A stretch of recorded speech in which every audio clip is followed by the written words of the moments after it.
the discriminatory acts and activist curricula that are now occurring in medical school these days.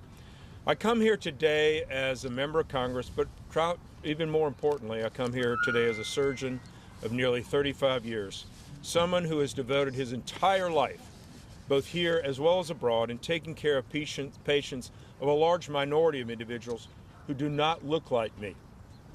Physicians have always been held in a position of the highest trust. Patients trust their doctors with their lives. Medical schools are then charged with educating and training their doctors to be the most competent and excellent in their fields. In the past, students were admitted based upon merit, excellence, and aptitude. Sadly enough, those days are changing. DEI, the so-called diversity, equity, inclusion theology, is sowing mistrust in the field where trust is so reliant. And so when it comes down to patient care, DEI can even lead to harmful, if not deadly, consequences. Guys, this is medical school. It is not art school, it is not English school, it is medical school. As Dr. Ben Carson, whom you all know, the black neurosurgeon, said about medical school, putting aside merit instead of emphasizing qualities like race, sex, religion, and all others.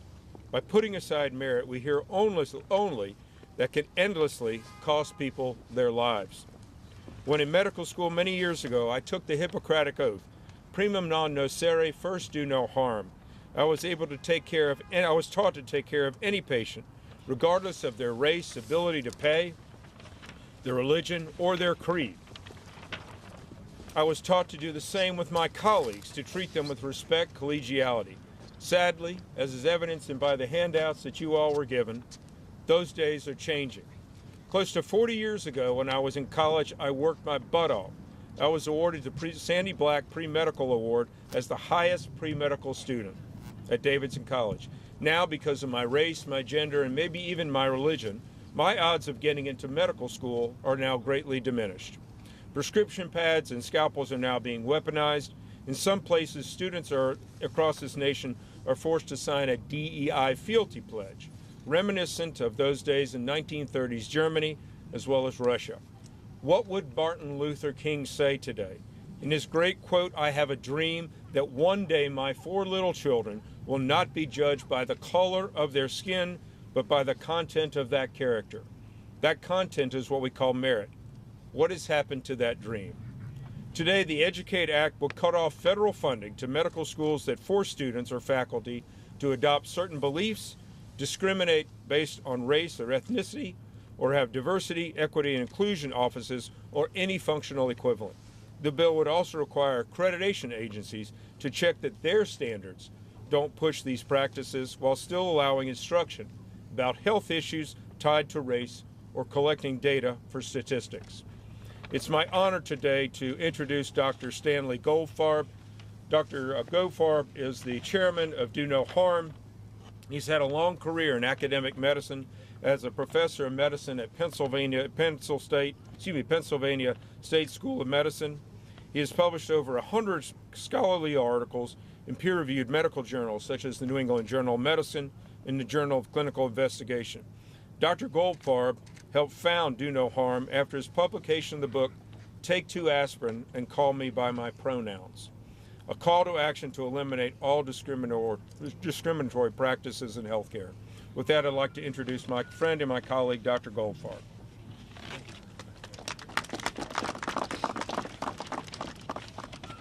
Well, thank you very much, Congressman Murphy, for your leadership and your vision about this issue.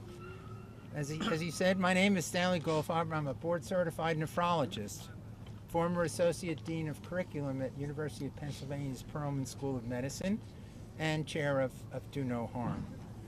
My message today is simple. DEI is dangerous everywhere, but it's most dangerous in medical school. I've had a front row seat to the corruption of medical education. Precious classroom and clinical time is now devoted to such issues as climate change, homelessness, policing, and other social issues that doctors cannot change. The ideologues behind this trend don't want a doctor, they want lobbyists in white coats. The Association of American Medical Colleges, which effectively controls medical education, now forces medical schools to teach intersectionality, oppression, colonization, and white supremacy, among other core DEI topics. One medical student recently told my organization, "I've learned more about pronouns than I have about kidney disease." And that patient and patients should be terrified about this kind of miseducation. Medical schools routinely demand that faculty and staff sign DEI loyalty oaths. This is the essence of compelled speech. Medical schools are lowering admission standards in the name of diversity too. Some have abandoned requiring the MCAT for all applicants, even though the MCAT, the achievement test for medical school, is the best predictor of a student's ability to become a doctor. And medical schools openly discriminate by race. Our organization has found numerous medical scholarships and fellowships that bar white and Asian students from applying. Nationwide, schools are even dividing students into race-based classes and groups. Medical students deserve better. Most of all, patients deserve better. They need doctors who will treat their illnesses and cure their diseases, not discriminate by race and advocate for divisive political demands. DEI puts Americans' lives at risk. The best way to save lives is to get DEI out of medicine now. The Educate bill, sponsored by Congressman Murphy, is a great step forward in treating and eventually curing the ills of medical education in this nation. Thank you very much. Thank you, Dr. Goldfarb, for your leadership. Next, I would like to introduce one of my dearest friends here in Congress, Dr. Brad Wenstrup.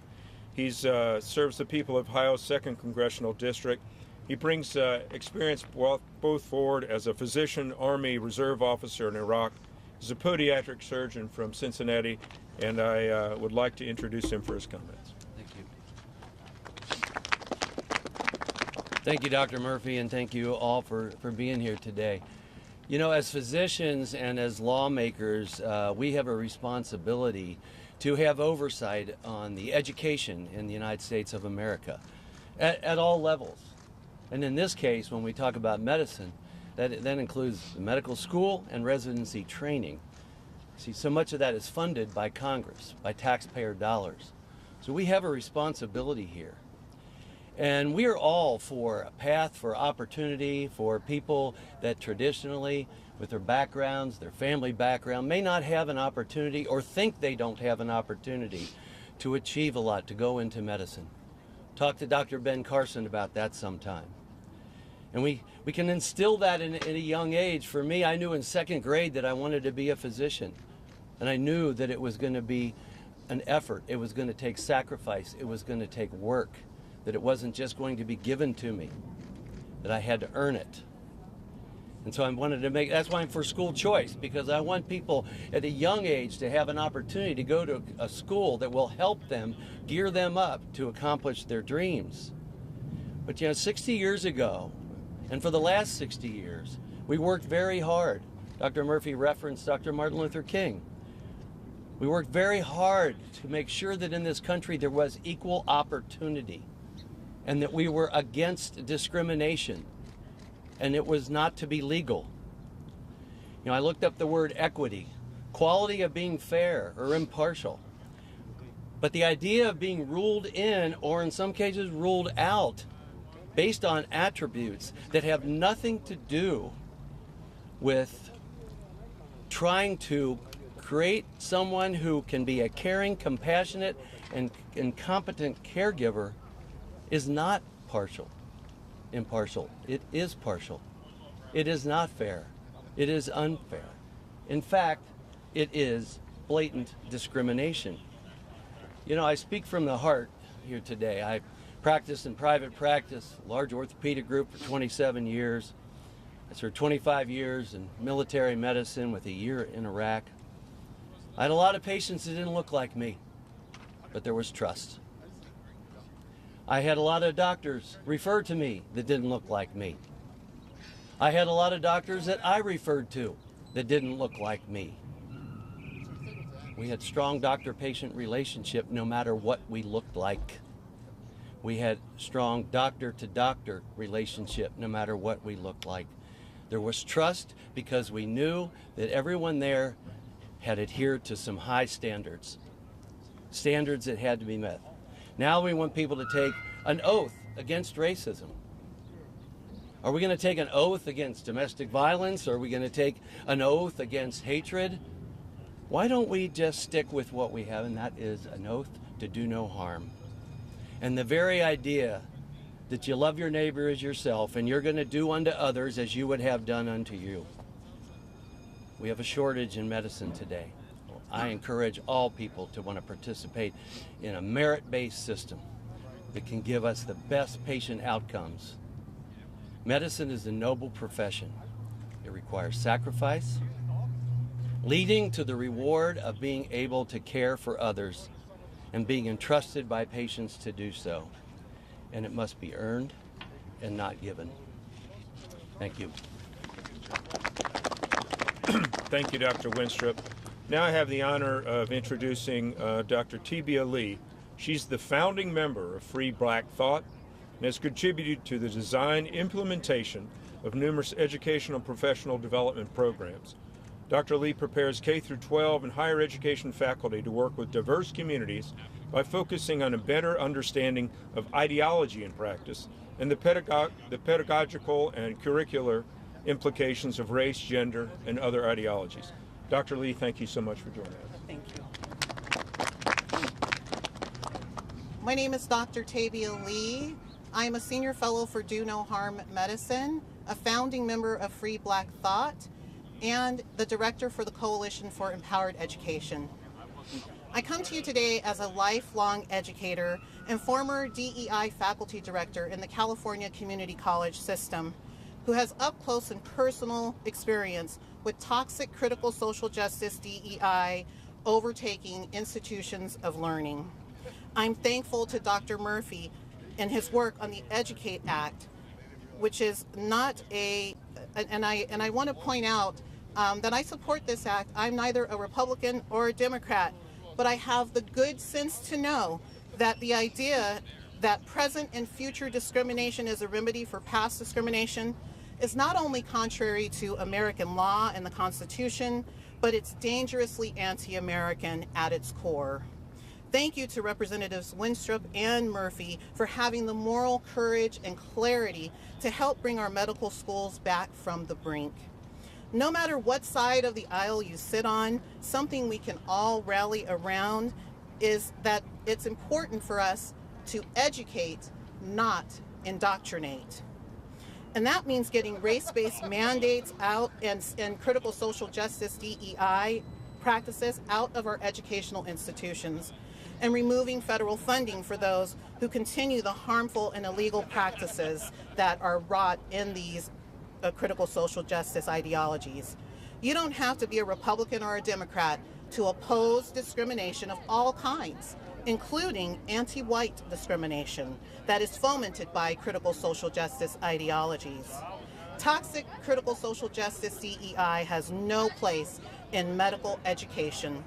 We need medical professionals who meet the highest standards of competent care and professional competency, not for how well they signal fidelity to a toxic DEI policy and ideology.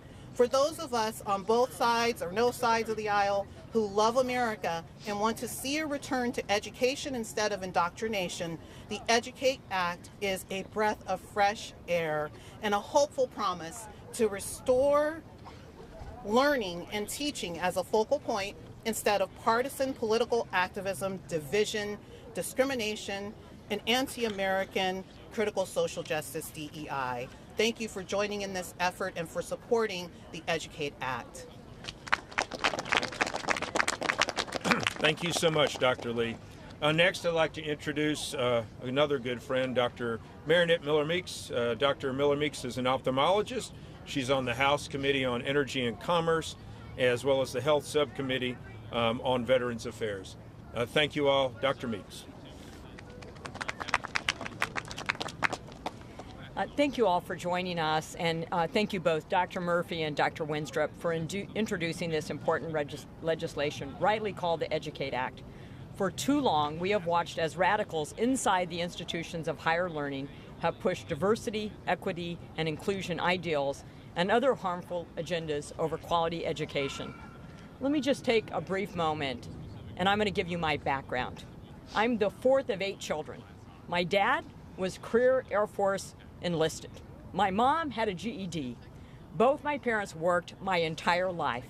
I thought, as a young lady, because I was good in science and math and I loved school, which was a refuge for me, that I would go into education. And at 15, I suffered severe burns from a kitchen fire, and during that very long and painful hospitalization, decided I wanted to become a physician. Not because of the physician, but because of the physical therapist who treated us. I came home, told my parents this, so we were very humble circumstances. No one in my family had ever gone to college, and they didn't see how a poor young lady with no one in the family ever having gone to college was going to be able to do it.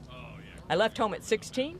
I got a job. I enlisted in the Army at age 18, decided if I went into nursing, I'd be able to work myself to medical school, and that is exactly what I did. I worked, got a degree in nursing, I worked at night, got a master's in education, and ultimately went into medical school, graduating at the top of my class, despite being the last person to enter into my class. That was all based on merit. And we are now talking about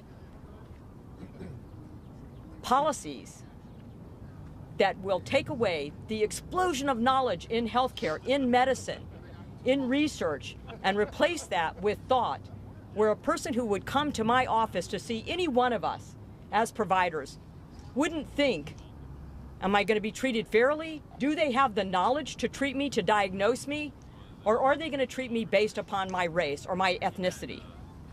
The EDUCATE Act would prohibit federal funding from graduate medical schools who direct, compel, or incentivize students, faculty, or staff of the medical school to personally recite or affirm compelled DEI statements and pledges just for the simple admittance into the school.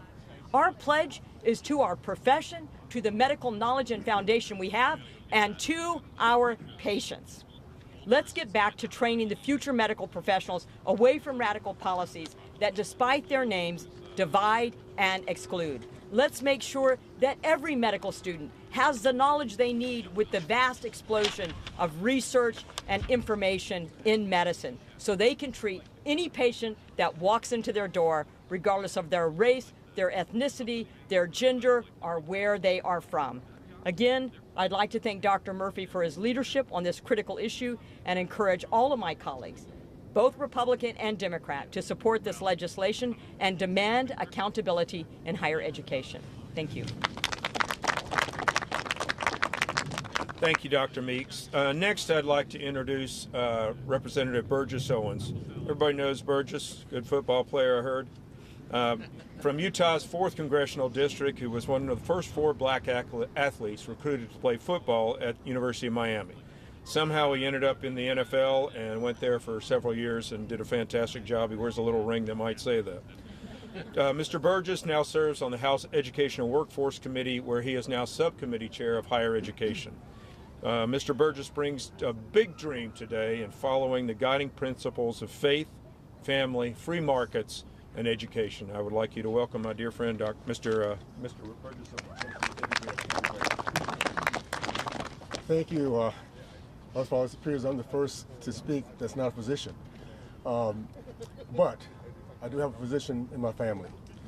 My son-in-law is a emergency doctor, one of the best. I met him when he was in residency. He worked hard, top of his class, went on for years and worked very hard hours, long hours, becoming the best at what he does, and now runs his own business. Based on DEI, because Chris doesn't look like me. He's a different color. He might not have the opportunities he has today. DEI promotes people and policies based on race, gender, religion, and sexual orientation, rather than merit, talent, and hard work. This is not the American dream. This divisive force is gripping American universities and now in our medical schools, influencing policies and missions with a very corrosive ideology. Recent studies show that at least 70% of the 155 accredited university medical schools provide mandatory or voluntary CRT-related coursework for students. Unlike the courses like organic chemistry and physics, this Marxist orthodoxy does nothing to teach medical students the inner workings of the human body. DEI instead mandates discrimination as it lowers the standards and quality of physicians and undermines the health care of all patients.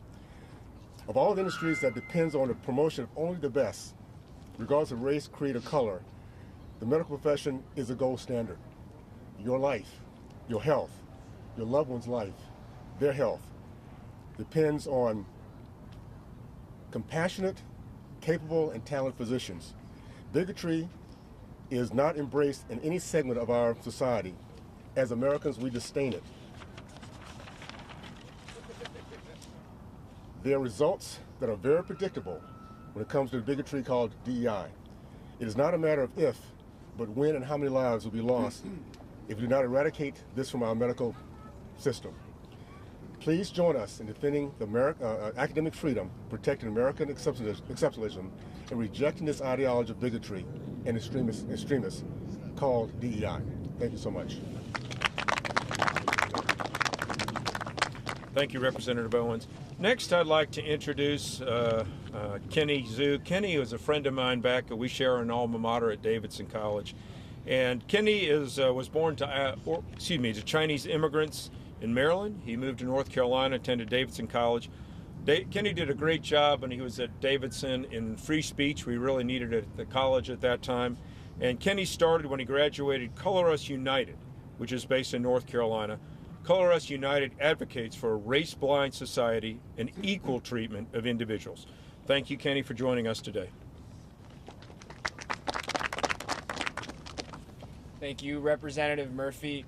Greg and I are both North Carolinian residents, so I'd like to start off with an example from North Carolina.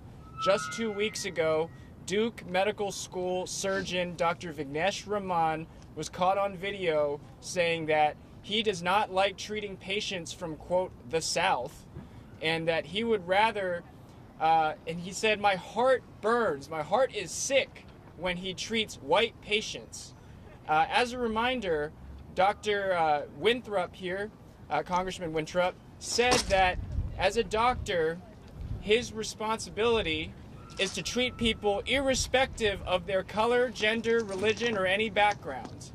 Does this sound like somebody who will treat somebody regardless of color, religion, or background? As a reminder, DEI is strictly based on the critical race theory ideology that America is systemically a racist country, that white people are racist, and in order to combat that, we have to be racist against white people, and against Southerners, and against conservatives.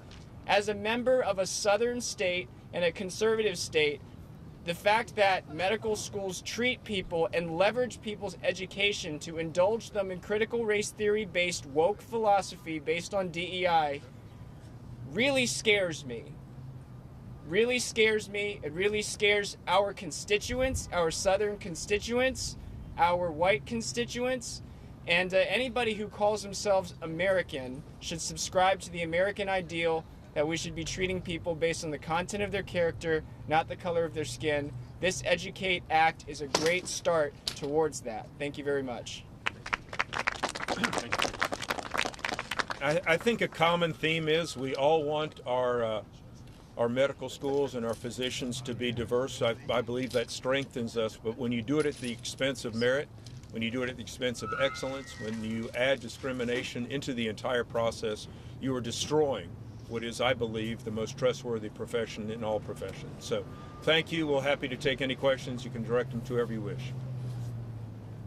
Congressman, I wonder what your message is to people who would be concerned that this would result in the minority applicants and what alternative routes would you like to see increase Absolutely. I think we need to create a bigger pie. I don't think we need to eliminate. We have a severe doctor shortage right now. This is by wrong policies that were occurred 30 years ago. Decrease the number of medical schools, decrease the number of residencies. We absolutely want as many individuals, regardless of race, to apply to medical school, work hard, become doctors. But they can't. But students can't believe that they will be able to get into medical schools merely because of identity politics. Being a physician is hard work. It requires sacrifice. It requires understanding and digesting a great group of knowledge. We need those individuals, but the class can be bigger. We can take everybody. Can I add to that? I think it's important that we even start at a young age with education. It's important we start at a young age with education in America. You know, a friend of mine, he was the principal at an inner city school where there were probably not one child there whose parents went to college. My parents didn't go to college. But I was at a school where it was instilled in you that you can do whatever you think you want to set out to do and provide that type of an education. That's why I'm for school choice. But what he did at this school is he started putting up banners of colleges to put it in their heads that, yes, you can do this. This is something that you can accomplish. And we don't do that well enough, I don't think, in the United States of America today. So it's all of it. And it's not just medicine. It's whatever you might dream you want to be able to do. You don't necessarily grow up thinking you have that opportunity. But today I have had a parent call me and say, my son has top MCAT scores. He's done everything well in school. He's got a high GPA. He wants to be a physician. He's worried he won't get in because he's white. That's what is taking place out there. And they're not just making it up. It's because they're seeing it happen to their friends as they're going through. We can't have this. We can't have this. And as Dr. Murphy said, we got to expand the pie. We have a workforce shortage. We need to get out and make sure anybody at any age knows. We'll just take medicine as an example. Yes, you can. Can I say something? Yeah, please do. Please do. I want to ask, what's the percentage of, say, white physicians currently now? Do you know the percentage? 56% are white, approximately 22% are Asian, and then it balances out between Hispanics and African Americans. About 5.7 African Americans. Mm-hmm. So what do you say about the African Americans that right now it's not on an equal playing field, that are trying to become a position where there is a disproportionate gap within African Americans that are trying to become positions? The answer is simple. Teach them like everybody else and all the other kids have been taught. Let's not start off with the premise that blacks do not have the intellectual ability to meet the high bar. I finished up in the University of Miami with a biology and chemistry degree. It was almost impossible for people to believe blacks would do that back in the 60s because they thought so little of the black intellect. So let's get rid of this idea that we cannot perform. Give them the right opportunity to learn. School choice will do that. Parents will put their kids in the best schools so they can go ahead and learn how to read, write, and think, and compete with anybody else in the world. We do not think with our skin. We think with our brains and our hearts and the ability to dream big. So we have to get back to that. So my father-in-law is a physician, right? So it shocks me that a man of that you would say that when you look at the percentage of 5.7% of black and brown students are physicians, and so it's disproportionate. We don't even have a chance. I served 550 low-income first-generation scholars. Yep. Scholars. Every last one of them have the opportunity and potential to be physicians, but unfortunately, they don't have the chance because a lot of times they're turned around just because of the color of their skin. It's not that they don't have the merit. Can I answer that? Education. What would you say to this then? In 2017, found out that 75% of black boys in the state of California cannot read and write. You know, now it was because 75% of black boys cannot think or because we're not taught. That should be the concern. If you're not teaching them how to read and write when they're younger, they're not going to be physicians. Physicians, this kind of profession needs to have the very best. You don't want to go to see somebody just because of skin color. When you want to be healed, you want to live. We need to make sure that we're not lowering the bar because we have such a low thought process of black Americans. Raise the bar that everybody can get there and let everybody have the opportunity to grow and think and succeed. I hear what you're saying. By the way, when I grew up in Tallahassee, segregated community, my first exposure to white Americans was 16 years old. I had physicians, black physicians everywhere. Everywhere. I know a lot of them. Okay, so the difference is this. The difference is this. When I was growing up, we also led the country in the growth middle class, men matriculated from college, men committed to marriage, percentage of entrepreneurs. We were succeeding as a society because we believed in ourselves. We had people around us. Once we start believing in our kids, they will start failing. So let's get this education thing taken care of, and you'll find that 5% will go to 50% or whatever it might be. Anybody wants to be there. What's that? I said I run a preparatory program. So our program is preparing these young scholars to be whatever they want to be. Great. But the issue is providing an equal playing field for them to have the opportunity. That's all. Can I say this? I have That's what we're we're saying saying. the same thing. And I have We've all said today. my son-in-law is a physician. The last thing that anybody cares about when he was going through the process is what his skin color was. Is what his grades were, how much compassion he had, how much he could get through the process and become the best of what he was. Everybody should have the same opportunity. So let's get away from the skin color deal, okay? Congressman. Yes, sir. Yes, you had a number of co-sponsors here today. Do you anticipate any future bipartisan support from the Democrats on the other side, and/or have you talked to any members of the upper chamber in terms of attaching or introducing a similar? Yes to all of those, and I will say sometimes, you know, on the other side of the aisle than I am because of the pressure that excuse me is exerted by the other side. They're withheld a little bit from speaking their comments, but I will tell you, I spoke with the now ranking member of an A committee, and I told him we were doing this, and he was 100% agreeing with me. Democrat member. You know, guys, if it just imagine you are the patient. Imagine you are the patient and you're looking up and tomorrow you're having your chest cut open because you're going to have bypass. Who do you want as your doctor? Someone who is skillful or someone who got into medical school because of identity politics? We want to broaden the pie. We want the physician population to mirror what we have in the country, but we cannot sacrifice merit.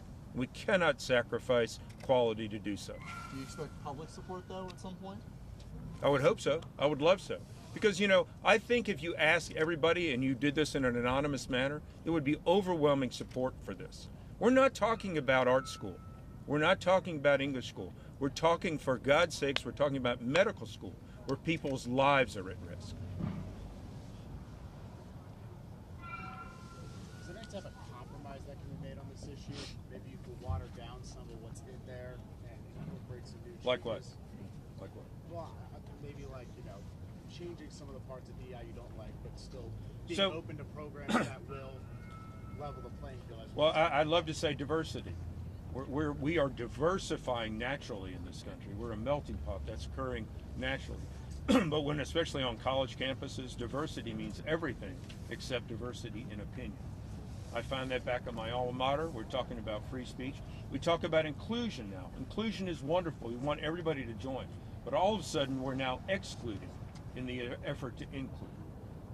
Yeah, I'd love to have a full discussion on this, and sometimes you have to take a shot across the bow to bring the argument up. Yeah, it's a hard argument. It's a hard discussion to take. But guys, again, we're talking about people's lives here. People's lives.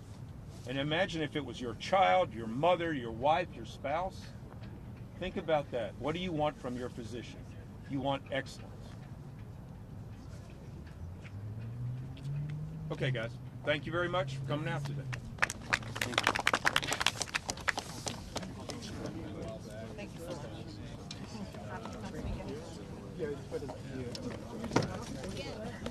Good job. I read about you. I have 2 kids in medical school. I'm also a physician, and I almost contacted you because I've been working on DEI.